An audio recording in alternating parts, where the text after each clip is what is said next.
नरेला आदर्श Ramlila committee द्वारा पूर्व chairman standing committee Mohan Bhardwaj को मंच पर आदर्श रामलीला कमेटी अध्यक्ष राजेश खत्री द्वारा पटका पहनाकर व भगवान श्री राम जी की प्रतिमा देकर किया सम्मानित। साथ ही मोहन भारद्वाज जी ने आदर्श रामलीला कमेटी का सुंदर रामलीला मंच और रामलीला कमेटी के कार्यकर्ताओं द्वारा तन मन से रामलीला क्लब को सहयोग कर रहे सभी कार्यकारिणी सदस्यों का दिल से धन्यवाद किया। साथ ही सुंदर कार्यक्रम के लिए आदर्श रामलीला कमेटी की तारीफ की और वाकई आदर्श रामलीला कमेटी तारीफें काबिल हैं। हम सब के इष्ट देव भगवान राम जी के समान अंतर उनसे भी ऊपर है, मैं मानूंगा उनके स्थान की स्थापना करने वाले और हमारे क्षेत्र में बहुत ही सम्मानीय मेरे भाई घनश्याम रवि जी, भाई राजेश जी, समस्त पदाधिकारीगण, आदर्श रामलीला समिति के उपस्थित सभी बुजुर्गों, नौजवान साथियों, मातृशक्ति और विशेष रूप से कलाकार बंधुओं बहनों, जो कि बहुत अच्छा अभी घनश्याम जी और हम देख रहे थे तो बहुत अच्छा प्रदर्शन भगवान राम का लीला का कर रहे थे, क्योंकि लीला बहुत अच्छी चल रही है। उसी को हम विशेष रूप से देखने के लिए आए हैं। मैं भाई साहब की बातों में अपनी बात मिलाते हुए जो इन्होंने कहा वही मैं कहना चाहता हूं और उसको मैं पूरा करता हूं। आप सबको इस आदर्श व्यवस्था के लिए आदर्श रामलीला में भाई राजेश खत्री जी को और आप सबको बहुत बहुत शुभकामनाएं। जय श्री राम।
नरेला आदर्श रामलीला जो कि समय जारी है, चल रही है और 10 दिन तक जनता के लिए मनोरंजन का इंतजाम किया जाता है। हर तरह की सुविधाएं दी गई है, स्वास्थ्य की सुविधाएं हैं, सिक्योरिटी की सुविधाएं हैं, मनोरंजन के लिए झूलों की सुविधाएं हैं।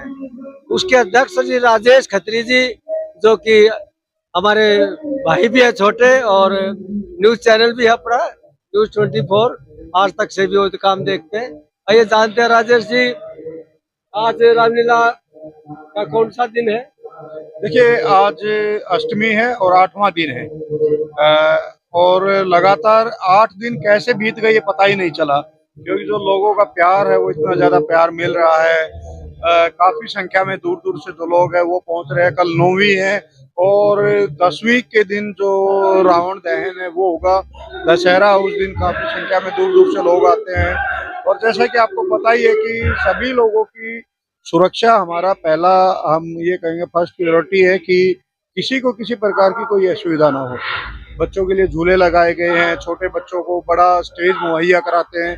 अमूमन आपने देखा होगा कि छोटे बच्चों को इतने बड़े स्टेज नहीं मिल पाते, लेकिन आदर्श रामलीला का ये हमने पहला वो रखा है कि भाई कोई भी जिन बच्चों के अंदर टैलेंट है, हर बच्चा बन सकता है जीनियस। क्योंकि आपको पता है छोटे बच्चों के अंदर कलाकारी बहुत ज्यादा कूट कूट कर भरी है, बशर्ते उनको एक प्लेटफॉर्म नहीं मिल पाता। तो आदर्श रामलीला उन बच्चों को एक प्लेटफॉर्म देती है, उनके अंदर जो डर है, उनका जो अंदर टैलेंट छुपा हुआ उनको बाहर निकालती है, लोगों के सामने उनको दिखाती है। जब वो बच्चे जीतते हैं तो उनको ट्रॉफी दी जाती है। ट्रॉफी मायने नहीं रखती, लेकिन उन बच्चों को स्टेज पर जो ट्रॉफी मिलती है वो मायने रखती है कि उनकी लाइफ में, कि उनको इतने बड़े स्टेज पर कोई सम्मानित कर रहा, सम्मान दे रहा। तो ये भी हमारी फर्स्ट प्रायोरिटी रहती है। और जैसा कि अब जो दर्शक है उनकी संख्या लगातार बढ़ती जा रही है, तो उसके लिए हमारी पूरी जो कमेटी है वो हर रोज मीटिंग करती है कि कल कैसे जो दर्शक आए उनकी सुरक्षा के लिए क्या इंतजाम करने हैं। दिल्ली पुलिस के जवान है, बाउंसर है, सिक्योरिटी गार्ड है, हमारे वॉलेंटियर है, सभी दिन रात एक करते हैं कि हर वो यहाँ पर बच्चों के लिए या जो दर्शक आ रहे हैं उनके लिए हर सुविधा मुहैया कराएं। ऑपरेशन सिंदूर की थीम दी गई है। हर रोज आपको पता ही है कि बच्चों के जो देशभक्ति के गानों पर या धार्मिक गानों पर हम बच्चों का प्रोग्राम कराते हैं। अब की बार वो जो फिल्मी सॉन्ग होते हैं वो हमने पूरी तरह से बैन कर दिए कि वो नहीं रहेंगे। और हर रोज कोई ना कोई जो, जैसा कि हमारे डिफेंस से कोई एक्स सर्विसमैन है या प्रेजेंट में है, उनको बुलाते हैं, उनको सम्मानित भी करते हैं।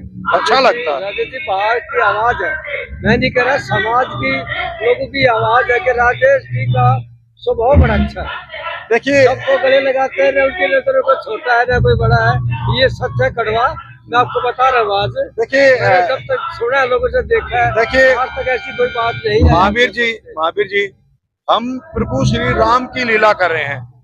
प्रभु श्री राम ने जब माता सीता को रावण ले गए थे उठाकर, तो उन्होंने उनसे भी आग्रह किया था। हनुमान जी को अपना दूत बनाकर भेजा था, मैसेज दिया था, लेकिन वो नहीं माने। पहले उन्होंने भी, उनको भी, जो अपने प्रभु श्री राम तो अपने दुश्मनों को भी गले लगाते हैं। तो हम तो उनकी लीला कर रहे हैं, तो भेदभाव किसी प्रकार का नहीं होना चाहिए, क्योंकि ये 10 दिन होते हैं। भेदभाव करने के लिए पूरा साल होता है, तो ये 10 दिन तो कम से कम गले मिलो, एक दूसरे से प्यार करो, प्यार बांटो, ये होता है। मैंने वो आपको बता दूं कि मैं हर ग्राउंड में भी गया हूँ, कल भी गया था, आधा घंटा बाहर रहा। वो बच्चे झूलने के लिए मैंने गए थे हमारे साथ मेरे, तो मैं वहाँ देख रहा था कि आपके अपनी जो खुद की जो कमेटी की सदस्य है वो नजर बनाए हुए ग्राउंड पर, ताकि किसी के साथ किसी तरह कोई अपनी घटना ना हो। बिल्कुल, बहुत ही अच्छा सिस्टम मुझे लगा। देखिए, हमारी जो कमेटी, वो कमेटी नहीं, एक परिवार है, एक फैमिली है। और हमारी फैमिली नहीं चाहती कि किसी जो यहाँ दर्शक आए हैं, क्योंकि फैमिली तो पूरी ही है जो आते हैं, लेकिन हमारी कमेटी एक परिवार की तरह है, सभी का पूरा ध्यान रखते हैं।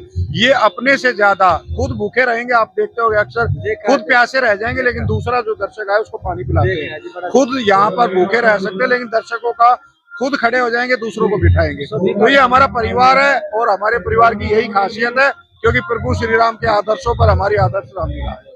ये बहुत है, आप बिल्कुल सही कहा आपने। मैंने देखा है कि सारा एक एक वर्कर, मैं वर्कर ही कहूँगा, वर्कर नहीं, हमारे सभी हमारे भाई हैं, परिवार है, बिल्कुल परिवार का एक हिस्सा है। वो बहुत ही अच्छे ढंग से जनता को, दर्शकों को अच्छे ढंग से डील कर रहे हैं, मैंने देखा है।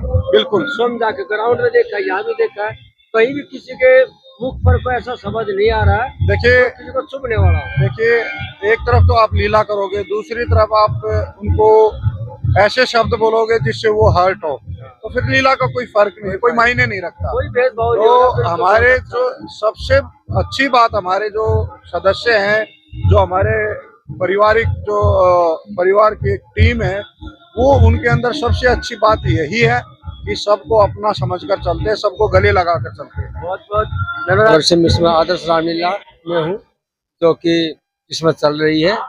ये हमारे जहाँ पर कुछ सेवा कर रहे हैं, और जानते हैं कि इनका नाम और इनका परिचय अपना नाम और परिचय बताएं। सबसे पहले जय श्री राम सभी को।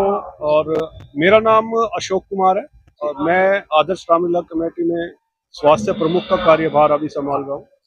यहाँ पर जिस भी प्रकार की स्वास्थ्य विशेषताएं हमारा ये है, किसी भी प्रकार की इमरजेंसी से निपटने के लिए, किसी भी आपात स्थिति से निपटने के लिए एक एम्बुलेंस हमेशा हमारी तैनात रहती है। जी। जैसे ही रामलीला का मंचन शुरू होता है उससे पहले हम यहाँ पे उसको स्टैंड बाय करते हैं और वो जब तक लीला हमारी चलती रहती है वो हमारे पास ही रहते हैं, जो दिल्ली सरकार ने यहाँ पर लगाई है। तो बाहर एम्बुलेंस खड़ी है सर, वो आपकी देख रेख में है? मेरी देख रेख एक ही है जी? दो है, एक स्टैंड बाय रहती है, दूसरी बाहर राउंड मारती है।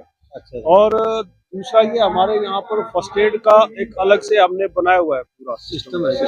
हाँ, अगर किसी भी तरह की इमरजेंसी रहती है तो हमारे कार्यकर्ता और हम स्वयं साथ में मिलकर ये काम करते हैं। और ईश्वर से प्रार्थना तो यही है कि सब किसी को जरूरत ही ना पड़े, लेकिन उसके लिए पहले से तैयारियां हमें रखनी पड़ती है। प्रत्येक वर्ष की बात है, इस वर्ष भी हमने ये रखा हुआ है। जी। सर ये पहली बार ही है मतलब सेवा आपने दी, उससे पहले भी? नहीं, ये हर साल इसी तरह रहता है। खास तौर से आदर्श रामलीला कमेटी नरेला जो हमारी है, इसमें विशेष रूप से हमने सरकार से रिक्वेस्ट करके, प्रार्थना करके यहाँ पर इसका सुविधा उपलब्ध कराई है। और सर ये जो है फिलहाल अपनी जो एम्बुलेंस है वो फिलहाल अभी तैनात है बाहर? बिल्कुल तैनात है और 10 दिन तक रहेगी। 10 दिन तक, जब तक रामलीला हमारी तब तक इसकी सेवा उपलब्ध रहेगी, यहीं पर रहेगी। बहुत